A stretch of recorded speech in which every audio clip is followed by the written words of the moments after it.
আমি আমার দুটি আঁখি কি করে ধরে রাখি, অঝরে কান্না বেরিয়ে আসে।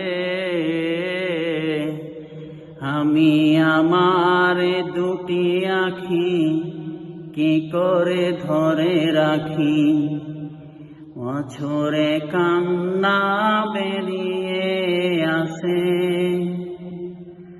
কত মাসের পরে মাস পেরিয়ে, মাসের পরে মাস পেরিয়ে 15ই আগস্ট আসে।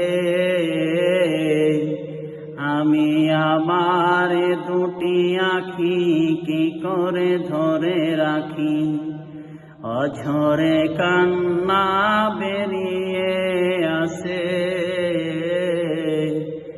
আমি আমার দুটি আঁখি কি করে ধরে রাখি, অঝরে কান্না বেরিয়ে